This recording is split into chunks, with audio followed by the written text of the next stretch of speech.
Welcome to Growing Startups, where we talk to growth leaders and marketing professionals about how to drive sustainable growth from the ground up. I'm your host, Evelyn Cools, and I lead marketing for tech startups. I'm excited to share these candid conversations about marketing, culture, collaboration, and everything else that makes startups grow. Today I'm joined by Ben Watkins, who's the founder of This Is Copy, and he helps B2B healthcare and SaaS companies sharpen their product positioning so they actually stand out. I'm very excited to talk about this. I feel like this is one of those fundamental things that companies need to invest in and need to get right. So before we get into all of that, I'd love to hear from you just a little bit more about your background and what you're currently working on. Yeah, so a little background on myself. So we mentioned before, I work with B2B healthcare startups all around product positioning. My career really started as a copywriter, I would say about 10 years ago, where I was just working with agencies, e-commerce companies, and over the years, I've just really narrowed my focus.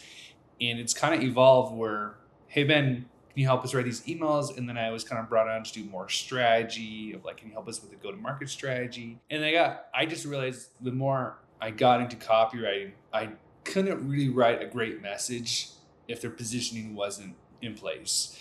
And that kind of led me onto this path of like, oh, I'm going to start learning all about positioning. And so I started doing these projects with companies. And so now I really made somewhat of a pivot into doing full on like positioning workshops. Like I do these 3 weeks positioning workshops for these companies and really help them lay the groundwork and foundation of, okay, how are you going to stand out? What makes your product obvious? And I love it. I love it because I love copywriting as well, but I really love positioning because it sets the roadmap for everything else. This podcast is brought to you by Evelyn Cools Marketing. If you're an early stage B2B tech founder who wants marketing to actually work, you're in the right place. As a fractional head of marketing and growth advisor, I help early stage B2B startups take marketing from 0 to 1 by building the foundations, testing different channels, and scaling what works. I'm currently offering a free strategy call where I do an audit of what you've tried with marketing so far and share practical advice that I believe will make the biggest impact on your growth engine. Visit evelyncools.com to book your free strategy call today. Now back to the episode. I totally agree. And this is one of the things that I also try to emphasize when I start working with people is just how important those foundations are when it comes to the positioning. So excited to get into all of that. Before we start, though, I would love to hear something from you that I ask every guest. And I think this is especially interesting to me because you are also a dad of 5 kids, which is wild and amazing. And you also run your own business, and obviously you're working with startups. So it is a lot to combine. What do you do to stay grounded? Do you have any wellness practices that you do regularly? Yeah, I would say, I don't know if this is like groundbreaking or like rigorous, but I think my mindset every day is try to incorporate some sort of movement in every day. Maybe it's going on a walk. Maybe it's like an early morning exercise. Maybe it's going on a run. And I think when I was younger, I was like, okay, I have to go running. I have to do these high intense workouts. And as I've gotten older and life gets busier, I think my main focus in wellness is just try to have some sort of movement in my life where I'm not staying still. And that's a lot of times I try to teach my kids that as well with having 5 kids, like, hey, let's all go on a walk together. Let's go on a hike. Let's go play outside rather than especially in this kind of job where I'm always sitting down. And so it's not groundbreaking or anything, but I think it's just a mindset of like, okay, find some sort of movement to do today. Yeah. I like that it's not groundbreaking because I feel like we're always looking for these crazy hacks and fixes and like not actually looking at the basics. So always a good reminder.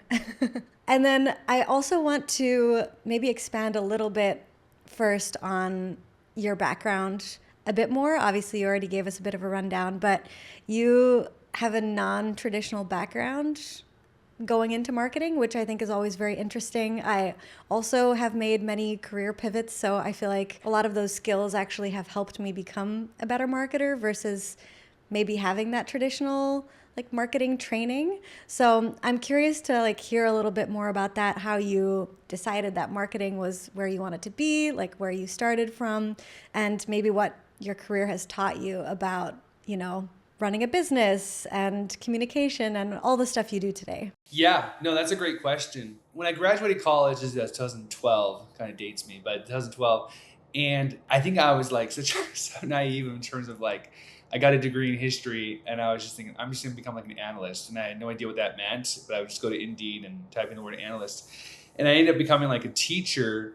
And it wasn't because I loved teaching. I was just like, I needed to work. And as I learned more about myself as I was like, okay, I don't really want to do teaching. So then I was like, I want to do nursing because I love healthcare and I wanted to get paid more and I wanted just to make a difference. And so I tried doing that. And I think as you keep trying new things, and that's where I became an EMT. That was such a tremendous experience of like learning like taking people to hospice and learning what people go through in healthcare. And as I was doing all these jobs, I was always writing on the side, just like supplement my income of like, hey, I'm going to write a $100 article someone needs on Upwork.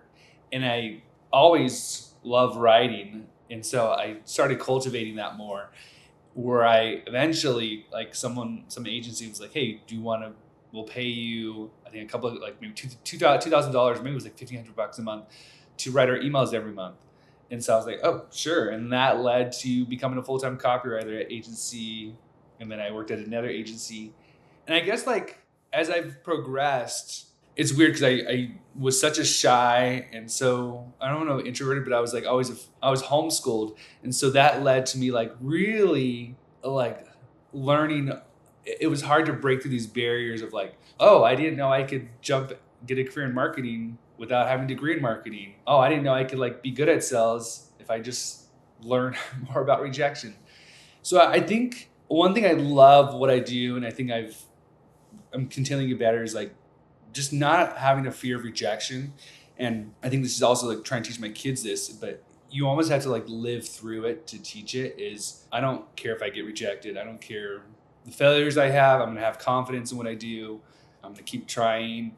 And so I think as I've gotten older and I've pivoted careers and I've made changes and I've built a business, it's really just taught me like, hey, anyone can do anything if you have the right mindset and confidence to go after it. I totally agree with you. And if there's ever a, position where you need to be able to take failure and rejection, I feel like it's anything go-to-market related. Yeah. So that is very true. much feel a lot of that. resilience.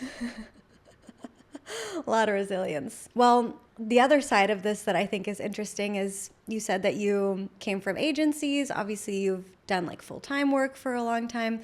And what made you want to go off on your own, run your own business? Yeah, I think a part of it was I was always getting my work done like at a certain point, and I feel like I was almost like doing busy work. Like the first agency I worked at, I would get started at 7 a.m. and I was done by like 11 or 12. And then, but it's like, it's constantly like, do I move my Slack around? Like, I'm going to do some other side work. I want to stay busy.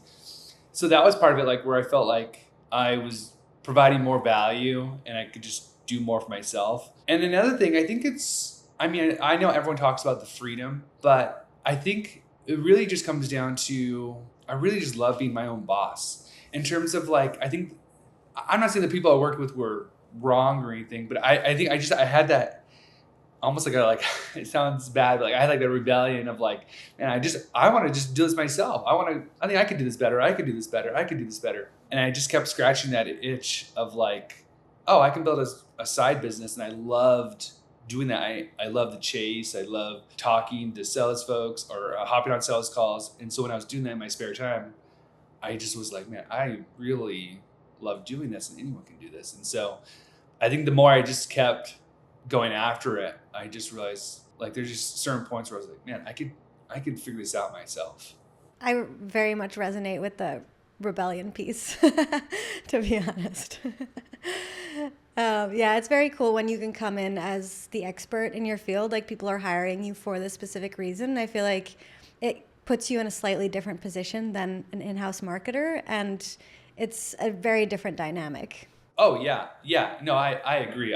And it's almost like, I think when you're working at any corporate world or anywhere, you tend to look at like, I remember when I was a copywriter and I would look at like chief marketing officers and I would look at like head of growth and I was like God status in a way, like, oh man, they know so much, like they did. And I think the more you still respect them, but you also realize they're just also figuring it out. They're creating dashboards, they're creating strategies. They don't have a bulletproof plan. Of course, they have a direction and they know where they're going. But I think it's a matter of you can do all those things if you put your mind to it and you just figure it out. Like there's no barrier to entry, essentially. I love it. I love that mindset. Very much resonate with that. Something that I think is very unique about you as well, coming from the healthcare space, EMT space, and then going into healthcare positioning, is just not a lot of marketers, I feel like, experience the actual industry. They're then marketing too. So that's really, really cool. I'm curious, for one, like why you decided, if that's really just from that background, that's why you decided to niche down, or why do you feel like this is an interesting space to be in? Part of it was being that EMT and trying to get into nursing school. And so that was where I felt like, oh, I've worked with hospitals, not in like a positioning sense, but like I've helped them, I've seen the inner workings of a hospital and I know what that's like. And I know patient care is so beyond important. I think also part of it was ever since COVID, I was like, there's just a huge amount of B2B SaaS, healthcare SaaS just popping up because there was a huge need. And so I saw like a market gap in a sense of like, okay, these companies need help with positioning. And I think before I'd done healthcare, I was mostly SaaS. And so I think I see a lot of SaaS folks on LinkedIn that are doing awesome work. And I think everyone gets lumped into SaaS. So, and you become like a SaaS bro or, a SaaS marketer. It's everywhere. And so I realized, which honestly terrified me, was, okay, I'm going to do B2B healthcare positioning because I don't really see that anywhere. And so I think there's a need. I have the experience. I think a lot of marketers tend to shy away from that because it gets complex. The sales cycles are way longer than average. You have more decision makers you have to get a hold of, and it's really hard. And so it's easy to be like, I'm going to go after B2B SaaS. And I think there's a lot of amazing positioning experts out there that do that. But I figured I'm going to double down and just like following my own advice as a positioning expert. Like, okay, if you want to stand down the market and be obvious to your buyers, you need to talk about this and just like double down on it. So that's really those three things of experience. Yeah, and seeing a gap and really, okay, I'm gonna do this. Absolutely. And I also have some experience in health tech, not SaaS, but B2C health tech. And it is an interesting thing to market because, for one, I feel like you really need to understand the language. Like, you can't really mess up how you talk about this. So you almost have to become an expert, at least like to a degree. And then, you just don't want to like talk about these things in the wrong way. There's a lot more compliance things. And I'm assuming for you, like once you kind of understand that space really well, that's a very big differentiator over other people that they could be working with. Oh, yeah. Yeah. Because I think early on, I had a few founders like, oh, we want someone who's experienced in this or who's done this. And so I think there's a turning point with every solopreneur or someone who's pursuing a specific niche is like, you keep going after it and you put in the reps, or do you pivot because you feel like you're not getting enough traction? And so there's been these moments where like, wow, that company worked with me and I did great work for them and they got some results. And so it just these product market like signals to me of like, keep doing this and you'll figure it out. And so it's been super rewarding and I love it. Yeah. You mentioned also the positioning workshops that you do. Is this something that you do with every client, or for one, like how do they work? And then is this just like part of your package deal? Yeah, I would say it's like essentially it's one of my core offers. So one of the things I've been working on is, so in the past I've done like websites and landing pages and emails, all this copywriting, and then help them also with their positioning. As of like late last year, I started working with companies on fixing specifically like I created this 3-week positioning accelerator where that first week I'm going to go over their sales calls and I'm going to go over their win losses and I talk to their team and I'm going to learn everything about like who their kind of like their alternatives are, what makes their features different, map it to like different value. And so really learn everything. And then the second week I come in there and say, hey, here's 5 to 6 different roadmaps we can go on. Here's how your product can stand out in the market. And so they'll come back and we'll discuss, and like, there's some directions you guys can go. And then the third week, I'll give them the actual positioning deck and then an email or a landing page asset that they can see externally, which I think is harder because you have a positioning deck, and a lot of times a landing page is, well, most of the time the landing page is only talking to one specific audience. So you have to be really specific in how you get that positioning and who you are, what you represent, how you make it obvious, talk to one audience, and also an email sequence where it's how do you drive awareness through a nurture sequence. It's going great because it's so needed, and I've like been tinkering with this for a while. That's like my main thing I do now is a 3-week positioning accelerator for B2B healthcare companies. That's really cool. Is there a specific stage of company that usually goes with this kind of offer, or is it pretty mixed? I would say it's mixed in the sense I'll work with like early stage, so usually Series A, anywhere to Series C, sometimes Series higher if they have more products they're releasing, they're trying to figure things out. I want to work with a team that has actual customers at first, so that can have something to review and evaluate and learn from.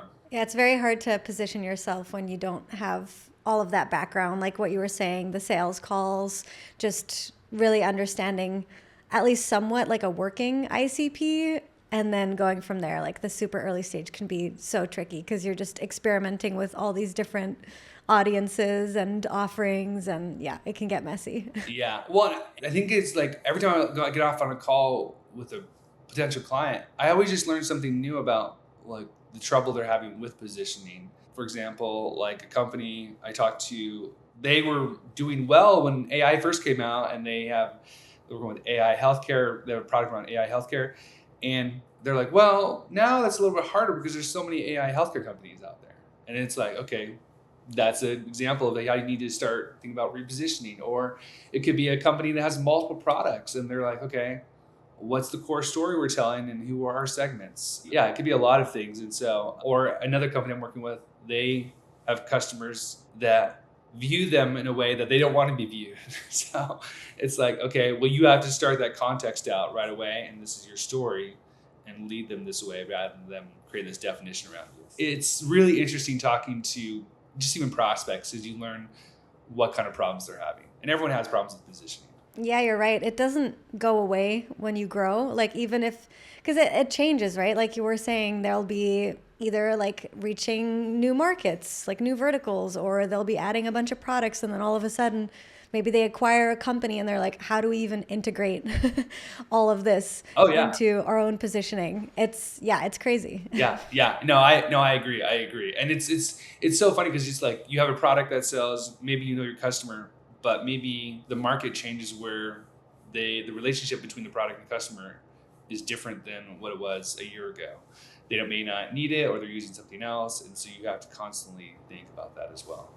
It's great. Yeah. And like you said, the market changing too, like with AI, and I have AI as one of my talking points because, I mean, obviously not related to that specific company, but more with what we do, because one of the things that I work on a lot is also copywriting, and I am very selective with how I use AI in that process.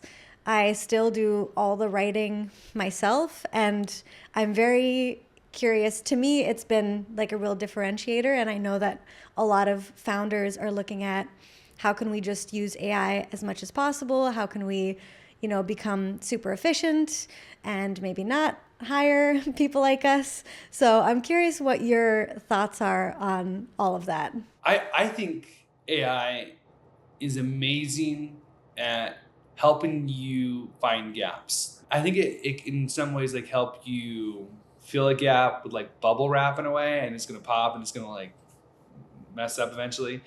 But AI is really great at, like, in my experience, what I use it for is being like the best critic. And so when I write an email series, for example, I'll have a template I use, or I'm putting in all this information around the ICP, and I'll give it to AI. I'm like, hey, what is something like I have created these like copywriting agents where I've given all this information I've learned and resources. Say, hey, what am I missing here? And so I'll go through 50 to 100 iterations just because it's more than like it's not an eye test, but it's also, okay, I know at a certain point where like, okay, this is an A+ email. I can sense it. And I think AI will help me, like it'll critique it in a way of like, oh, you're missing this specific thing that you should consider using. And so sometimes I take the feedback, sometimes I don't. But I think just having that feedback is just beyond important, rather than being like telling my wife, hey, can you read this email? You have no context around. You're not a copywriter. And especially when you work alone, it's hard. And I think I know founders and everyone's looking for efficiency, but it's more important, especially like companies that are incorporating, like you have to have the proof points now as well. Like, is this actually going to work, or is this just something you're going to tinker with? And like, you don't need it as much.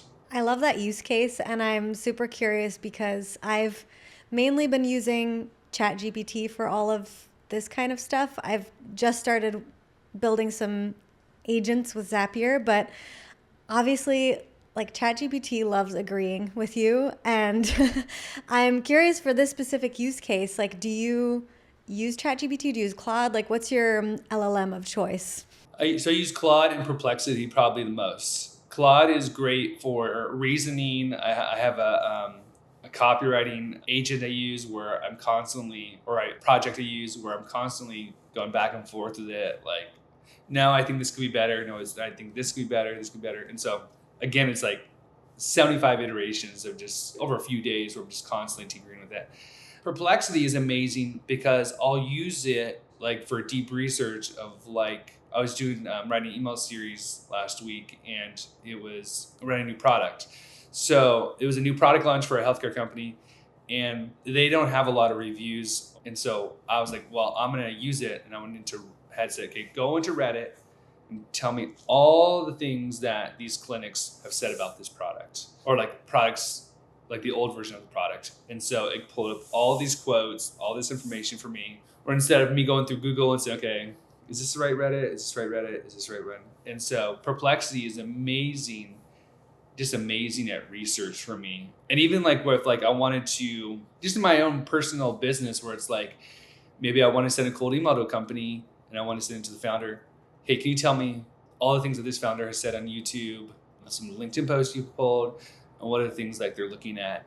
It won't write that cold. I mean, it can, but like it's not gonna be great. But instead, it's gonna pull out really great information rather than me going to YouTube looking at all these videos or going through all these LinkedIn posts. I'll still do that sometimes, but in a way, it really is a shortcut for like doing all this research for me. You've given me a lot of ideas. Yeah. But I like I like the distinction between, I guess, like using AI to maybe help you think more critically and do research versus actually creating the final output. It sounds like that's kind of how you use it right now. Yeah, no, that's how I definitely use it. It's a great feedback, like a coworker in a way. And eventually maybe I'll try to get Claude and all them to like automate things for me. But right now, the best thing is just helping me understand either something that's complex or constantly evaluating. Let's improve this sentence. Let's improve this. I don't like that. What do you think about this one? Let's use the role of one. Why, and so, yeah, constantly asking the questions. Yeah, it's been crazy. I feel like in the past year, I don't even think about how I used to do things sometimes, but then I'll catch myself like, wow, I am so much more efficient than I used to be. And it hasn't even been like that long since we had this tool pop up and transform our life. No, I know. I'm like using it all the time. And it's, I just like for stuff around the house, like maybe I don't know how to fix something. I just take a picture. I'm like, how would I do this? And then it'll walk me through it. And it's like, it's genius. That's wild. Yeah. Are there any tools that you're curious about trying next, or things that you're thinking of building for your business? I think one tool I'm actually using right now, it is AI, I believe, but it's Attio, which is like a CRM tool for like it will sync with your email. You can use it to sync with your LinkedIn, and it helps. And AI will help organize it all for you, so you can see your touch points, strong email relationships. So that one I'm interested in seeing. Also, I've heard of this one. I think just got some hype was Claude. I think it's Claude Bot, and so that one's interesting to me as well, because just in terms of like it can automate things for you. And I do want to go down the automating path eventually, where it can help me make my life a bit easier. But I think it's like I have to spend a day setting it up. So yeah. Well, I have to say, I just finished an AI agent building bootcamp, and it was pretty cool. I have to say, like, they showed you a bunch of different tools. So we looked at Zapier, N8N, and Lindy, and then you can kind of like pick and choose which one you want to go with. And Zapier is like the most user friendly in the beginning. So I'm like, okay, that's what I'm starting with. Like, I'm not touching the other two until I figure out this first one. And it's great. Like the Copilot, their AI tool that's built in, you can literally like build out exactly what you want just by giving it like the instructions. So I'd recommend it. Actually, it was surprisingly, it was a lot easier than I thought. I was like not looking forward to it. I don't know. I was just like, this is going to be so difficult. And just like getting in and setting it up, I was like, oh, I feel a lot better. Okay. I can do this. I'll have to look into that. Yeah, I think one thing I would want AI to like. I use Figma a lot for designs, or if it's like a LinkedIn post or a framework I'm making. AI will create an image for me, and everyone knows what an AI image looks like. But Figma is. I wish like I could have it create a framework for me, like a nice. It looks authentic, but nobody can tell, and so that would be the next step. I think I would hope for. Yeah, that'd be cool. You'll have to let me know if you figure out how to do that. Yeah.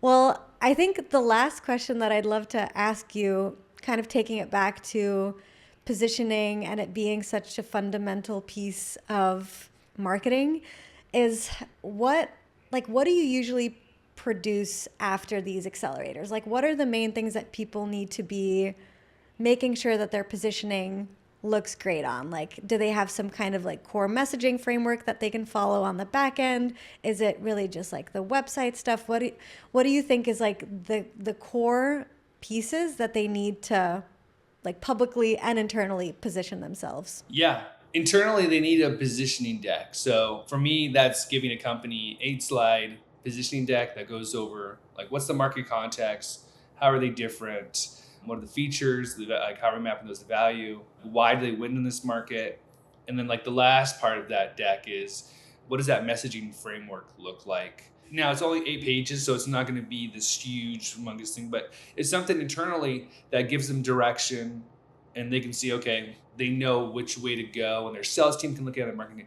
And so that's part. And then they also, I would say that's a 2-parter, because the first part, which is what we walked through in the strategy of like, hey, this is like the 6 roadmaps we talked about. This is what you guys makes you guys different. This is what we like, the value pieces we talked about. And so really mapping out that strategy of what led us to this 8-page. And then externally, I always recommend an email sequence that follows for a lot of reasons. Like for instance, like homepage is great for a collection of an audience in a way, where you have a whole bunch of people, because it drives everything. A landing page is for if you're running paid ads, or you have a demo, Google Ads, so you can target for a specific audience. But I love the emails, because emails, you're writing 7 emails from unaware to most aware. You're telling stories in each email, so each email has a use case, and you're actually getting validation of like what's working. And so you can get replies, you get people who's clicking, and it works on both sides. Where a landing page might be more marketing facing, even a homepage you could argue is like more marketing facing. An email sequence could work. That sales team could look at that nurture sequence and say, hey, this is a great sequence. We can pull stuff out of this to write an outbound sequence that we like know about. So I love that an email is a great way to externally show your positioning. And that's what helps the company is, okay, we have this positioning deck. We see the strategy of why it works. And now we've seen this email sequence that Ben delivered, and we can use that either maybe to write our homepage messaging, or we can use it to target this segment of the audience. We can use it to write an outbound sequence for our sales team. But those are the deliverables I help them with. Super tactical. I love the email piece. I honestly haven't really heard people talk about that too much when it comes to like positioning assets that the team can then use in different ways. So very cool. Yeah. I don't want teams getting stuck internally with something that's gonna be like, I think it's gonna be great for leadership, but when it trickles down to the demand gen and the sales team, you want to give them something that they can use over and over again, especially like in terms of like a copywriting sense. You're not just getting this because it comes with the position. You're getting this from a copywriter who's done this for 10 years and knows how to write a sequence that's going to help you understand like who's the audience, what's the rule, what's the framework we're using, and it's really going to drive what they're looking for. Well, Ben, this was very interesting. I'm so glad we got this on the books. I do have one more question that I ask every guest, which is, what is something that you're excited about both in your personal and in your professional life? I think personally, I'm always just excited with having 5 kids. I'm always excited with for the things that happen throughout the year. Like maybe it's a vacation, or maybe it's like, I just like looking forward to those little things with my kids. Like, I have a 2-year-old daughter, and she's the youngest of having 4 older brothers. And so it's like seeing how she grows this year, and the little quirks she does. And, it sounds maybe a little cheesy, but it's personally, it's something I try to look forward to now, the smaller moments, rather than like we went to Disney World last year, and I was like, oh, don't look forward to anything until this Disney World trip. And I try to now, but okay, look forward to the smaller things in life. And professionally, I'm just looking forward to, I think, just growing my business. It's I feel like every year I get a little more clarity. It's nice because, I think I have to remind myself 3 years ago, Ben would have loved to meet the Ben of 2026. And so it's giving myself a pat on the back of hey, you're doing good, keep doing. And so I think just enjoying the year and working hard and, just keep building what I'm building. Well, that first part was not cheesy at all. I feel like if you're a parent, that's exactly, you just live with those regular moments. They're just so extraordinary because you're watching this little person just understand the world, understand themselves. It is the craziest thing ever. And then for the business part, I mean, it's a really good reminder for, I think, anyone, even just growing in their career, to look back and think about how far you've actually come. It's so easy to forget that when you're just in the daily stresses of what's going on. But yeah, you'd probably be so proud of yourself and so excited to meet that future version. So I think those are both great. Yeah, thank you. Yeah. Well, Ben, thank you so much for being here. This was a really cool conversation, and I look forward to hearing everything else that you do, whether it's building with AI or coming up with really cool new positioning workshops and things. So yeah, well, thank you for having me. I really enjoyed this. Thank you. All right, see you all in the next one. Thanks for listening to Growing Startups. If you enjoyed this episode, I'd love for you to give us a rating so more people can find the show. So happy you're here, and see you in the next one.